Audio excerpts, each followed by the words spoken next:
2025 a été une très bonne année pour le rap français. Ça faisait assez longtemps qu'on n'avait pas été aussi bien nourri en termes de musique. On pourrait citer l'année 2021 qui avait été marquée par de très bons albums, surtout dans la scène underground, mais 2025 a fait beaucoup de bien à la musique, surtout après 2023 et 2024 qui ont été plus laborieux avec, on peut le dire, pas mal de déceptions. Cette année, on a donc eu beaucoup de projets de qualité, des albums, des mixtapes, mais aussi des EP. Et je me suis dit qu'un petit top 10 serait une bonne occasion de revenir sur cette année. Par contre, je me suis interdit de mettre deux fois le même rappeur dans le classement. Donc si un artiste a sorti deux très bons projets cette année, je serai obligé de faire un choix. Et je vous propose de commencer directement avec la 10e place de ce classement, Untrill, le bruit de la machine à billets. J'ai vu mon premier meurtre à 12-13 piges, à part ça, peu de souvenirs d'enfance. J'écris le texte en Turquie, je le règle sur Baidu, et puis je le mixe en France. Untrill est un excellent rappeur. Je l'avais découvert avec son album commun avec Hologram Low en 2024 qui était excellent. Et encore une fois, j'ai passé un très bon moment en écoutant le bruit de la machine à billets. Je trouve que sur ce projet, il a atteint son paroxysme en termes de punchline, et les sons Sur le ski, Brésilien et Gucci en 2010 m'ont mis une énorme claque. En même temps, la prod et le refrain de Brésilien, c'est vraiment une dinguerie. Je tire mieux du pied gauche comme un Brésilien des favelas. Je tire mieux de la main droite comme un Brésilien des favelas. Je tire mieux du pied gauche comme un Brésilien des favelas. Je tire mieux de la main droite comme un Brésilien des favelas. Non mais sérieux, qui peut dire ça à part Untrill? C'est une punchline de fou furieux. Mention honorable aux sons déjà sortis avant l'album comme 4-4 Noir. Il avait performé pour la première fois sur On The Radar et dedans il lâche des punchlines de fou. J'applaudis toujours après le vol, à part quand je prends l'avion. Je viens, je les coupe, je me casse et tout. J'ai pas besoin de promo, de plan d'action. C'est peut-être mon son préféré du projet avec Brésilien et en vrai je l'avais déjà pas mal écouté avant la sortie du projet. Et on a également eu Anticapitaliste qui est sorti avant, dans lequel il sort la phrase « Dis-moi, t'es anticapitaliste ou t'es juste fauché ?» Punchline qui reflète à 1000% l'arrogance d'Untrill. La 9e place de cette liste est l'album d'un très grand artiste qu'on a perdu cette année. Cet album était sûrement le dernier blockbuster du rap français. Je parle bien sûr de Diamant Noir de Ouais Renoir. Je dois me vider le cœur, je dois remplir le cahier. Me dis plus je t'aime, me dis pas love et yo. J'ai été très ému quand Ouais Renoir est décédé en mai dernier, mais au-delà de la tristesse, je trouve que c'est une vraie perte sur le plan artistique. Parce que selon moi, c'était le meilleur rappeur de la scène très mainstream. Il est arrivé à un point où il surpassait selon moi des artistes comme Niska, Nino ou encore Gazo. Pour ce qui est de Diamant Noir, j'ai l'impression de me l'être plus pris que Carré et les deux autres volets de Pyramide. L'intro du projet selon moi c'est un top carrière, il y a vraiment beaucoup de sons que je me suis pris. Je retiens surtout Dispense, Colisée, Faillite et Industrie Plante. Enfer dans affaire, je les mets deux par deux. Sacoche à 20 balles deux. Et quand je l'envie serre la coke, Isina comme le nez à deux par Dieu. Sacoche à 30 balles, je rentre pas. Je suis plus un couche tard, je suis un lève tard. Je devais boire 30 boîtes, je rentre pas. Après si je devais nuancer, je dirais que ses feats sont meilleurs sur ces deux précédents albums. Les feats avec Damso, Nino et Kalash sont très cool, mais je me suis un peu moins pris les autres. Bref, je vais pas non plus trop m'étaler sur cet album, j'ai déjà fait une vidéo entière sur le sujet, donc je vous propose de passer à la 8e place de ce classement. Mes faiblesses, c'est pas le talon d'Achille, bâtard. Le nouveau monde en pleine mise à jour dans le logiciel. Déjà avant tout, vous avez peut-être remarqué dans le premier extrait que j'ai mis qu'il avait des placements un peu bizarres. Et je vous invite à les prendre en compte quand vous écouterez ces morceaux, parce que c'est justement ce qui fait toute son identité. Ces placements vont d'ailleurs très bien avec ses textes, et ses punchlines crues, parfois même un peu dérangeantes, et en tout cas surprenantes. Surtout sur l'intro du projet dans laquelle il lâche que des phrases de fou. Le livre magique a ses secrets qu'on a compris. C'est pour les gens de notre espèce qu'ils ont inventé les 86 heures de garde à vue. Et justement, je vous dirais de pas faire abstraction à sa voix et à ses placements, parce que c'est justement ce qui rend sa musique unique. C'est comme si je vous disais d'aller écouter Sur la Lune en passant à côté de sa voix, ça a aucun sens. Ce que j'aime aussi sur Algorithme, c'est que l'album est hyper riche musicalement. Les prods sont exceptionnels, gros respect aux beatmakers qui ont participé au projet, et ça rend des sons comme Metro Station, qui est grave bien produit et interprété de manière très intéressante par TH. Elle m'a attendu toute la nuit devant le métro station.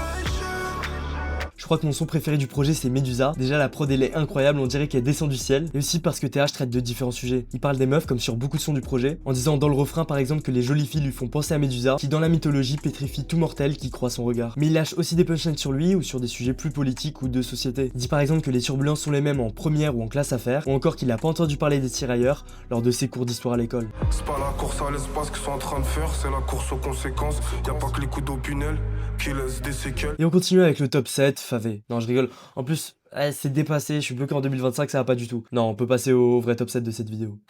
Beurre de canne, maman nettoie tous mes problèmes. Je vais venir t'allumer, si en toi et moi y'a un problème. Tout d'abord, avant de parler d'éponyme, revenons un peu sur le run des jeunes Morty cette année. En janvier, un mois après avoir sorti l'EP En attendant éponyme, il sort de sons incroyables. Bac à blanc, produit par Ghost Killer Track, et Bieber qui est l'un des sons que j'ai le plus écouté cette année. J'ai fait le tour du maison de pâté, zéro moucheron ça ne m'étonne pas. Je fais le saut, je vais quand même tapater. À droite la patek ça m'y donne pas. Le 20 juin, il drop finalement éponyme et je trouve honnêtement qu'il nous a pas déçus. Comme sur Algorithme, c'est très frais en termes de prod. Et je me lasse pas du flow et de la voix de Jeune Morty que je pourrais même pas décrire en fait. Il me faut plus de plata, libérer plata, voyez vers sous Barca. Bandit, on boit ça. Elle se demande combien j'ai ramené sur moi.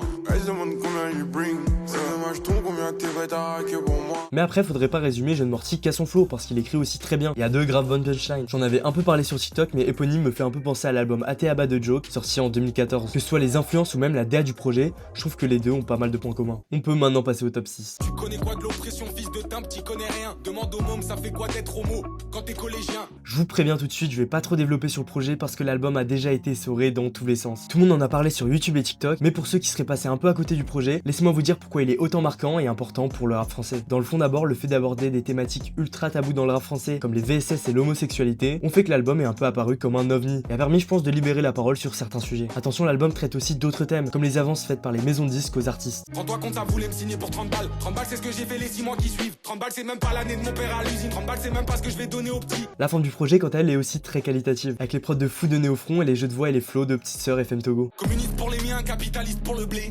Bah ouais, sale chien, la baraque, faut bien meubler. De Murano sur le plafond et les joujoux à Léon. Je fais des AR entre le PC et le lit, un vrai accordéon. Bye, salut garçon.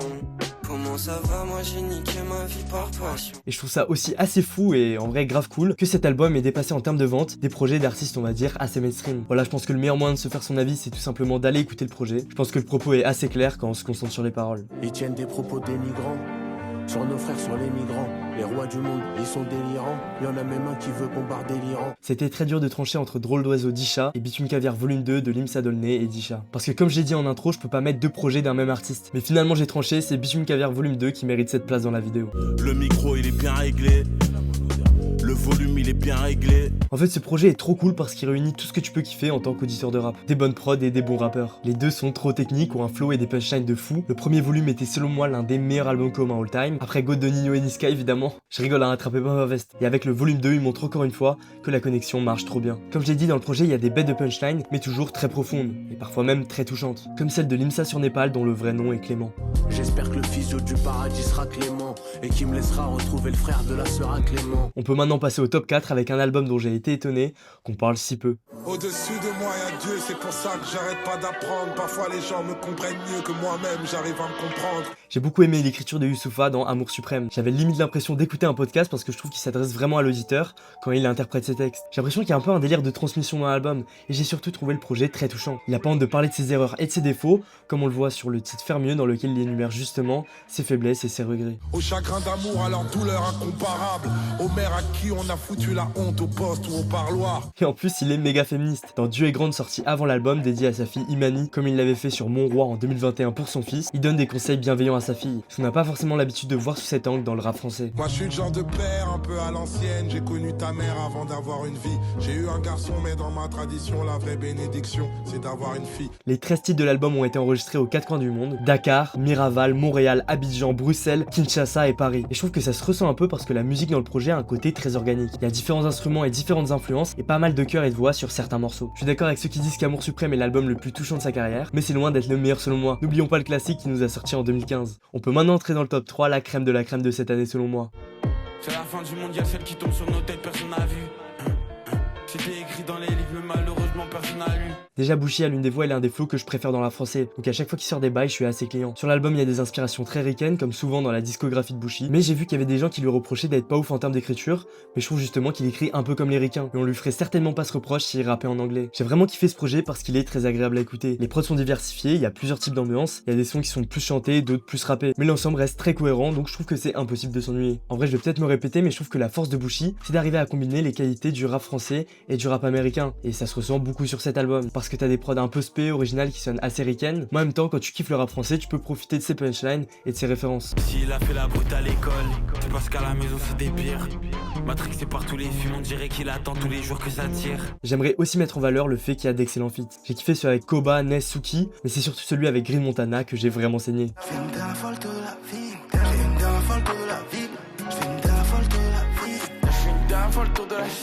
Bref, l'album est très cool, je pense que vous passerez un très bon moment en l'écoutant. On peut maintenant passer à la médaille d'argent, le top 2 de cette vidéo. Bitch on est trop et le trône est étroit. Tout le monde n'est pas fait pour être une étoile. Je prends une balle et tout le monde gagne. Ça nous fait monter de CO2. Déjà, avant de parler Pandemonium, rien que Dieu merci, c'est l'une des meilleures intros du rap français depuis longtemps. C'est la meilleure manière d'entrer sur le projet parce que le son est vraiment sincère. Il évoque la perte de sa mère, les pneumonies qu'il a eues à la naissance, et exprime surtout sa gratitude d'être encore en vie et d'avoir la chance qu'il a. Maman aurait pu être juste inconsolable, Dieu merci, Dieu merci. Elle aurait pu souffrir plus longtemps du cancer, finalement c'est pas si mal qu'elle soit partie aussi vite. L'album est ultra complet, c'est peut-être le projet le plus riche en termes de propositions de toute sa carrière, même si je pense pas que ce soit le meilleur. Et il découpe de fou dessus en vrai, ça faisait longtemps que je l'avais pas entendu aussi bouillant. Replié sur moi-même comme si j'étais sous fentanyl. Le sang sur les murs, c'est pas du paintball. Elle m'a dit fais-moi un enfant et j'ai fait Usain Bolt. Après je trouve que c'est surtout le début du projet qui carry l'album. En tout cas je me suis un peu ennuyé sur les 4 derniers sons du projet, même s'il reste assez bon. En plus comme l'avait dit mon frérot Elias sur TikTok, il a très bien défendu le projet. Il a fait une réédition techno qui a fait plus de streams que la version originale, il a fait Vlad des festivals cette année, et surtout il a livré un show de fou à la Défense Arena auquel j'ai pu assister. Pandemonium a été l'album que j'ai le plus écouté cette année, mais c'est pas le meilleur projet de 2025 selon moi. Mais avant de passer au top 1, laissez-moi vous donner quelques mentions honorables. Cette année, j'ai également beaucoup aimé L'hiver de Saïf, Dom Pérignon Crying de Jossman sur lequel je suis finalement pas trop revenu, Capitaliste 1 et 2 de Ce que ferait que j'ai saigné, Éteins le soleil d'ADVM, La fuite en avant d'Orelsan dont je réécoute que quelques morceaux, dont l'intro qui est un top carrière. Les projets de Sol la Lune de Myro et de Ben PLG étaient aussi très cool. Et en moins connu, je vous recommande La chauffe la trempe de Papy Teddybear et Sarman d'Al-Walid que j'ai vraiment apprécié. J'aurais bien mis Méga Bibiel de Théodora dans le classement, mais malheureusement c'est pas un projet de rap. Mais vous inquiétez pas, je vous prépare une vidéo YouTube sur elle qui devrait sortir dans les prochains mois. On peut maintenant passer à la première place de ce classement. Comment je les farce, il faut le salaire d'Omar. Si rap comme si je venais de Mars ou que je venais de Mars. Je me rappelle de ma première écoute du projet et ça faisait longtemps que je m'étais pas pris une claque comme ça en écoutant un projet tellement c'était bien rappé. Les transitions avec la voix de Jackie Brown m'ont grave régalé et la qualité des feats c'est une dinguerie. Il a feat avec Jinber Bigo, Zequin, Limsa Dolné, Soleil Noir, Veust, Myro, Ashton Crack et même Alpha One. Mais j'avoue avoir une petite préférence pour le feat avec Oji Lanf. J'ai une nouvelle adresse, j'avais une bitch à Montpellier, maintenant j'en ai une nouvelle adresse. Tu peux être sûr à 1000% que je lui donnerai pas ma nouvelle adresse. Et en plus le fait que ce soit une mixtape lui a permis de faire plus de feats que si ça avait été un album. Et ça en vrai ça me régale parce que ça dénature pas du tout le projet. Au contraire ça le rend très dynamique. Surtout qu'il a fait appel qu'à de très bons rappeurs. La place de numéro 1 est bien méritée selon moi, parce qu'en termes de rap je pense que c'est le meilleur niveau que j'ai entendu cette année, même s'il y avait une sacrée concurrence. Merci de m'avoir écouté, j'espère que vous avez passé un bon moment devant cette vidéo. Dites-moi dans les commentaires si vous êtes d'accord avec mon classement et écrivez votre top 3, top 5 ou même top 10 de vos projets préférés de l'année. On se voit bientôt sur cette chaîne, portez-vous bien, ciao.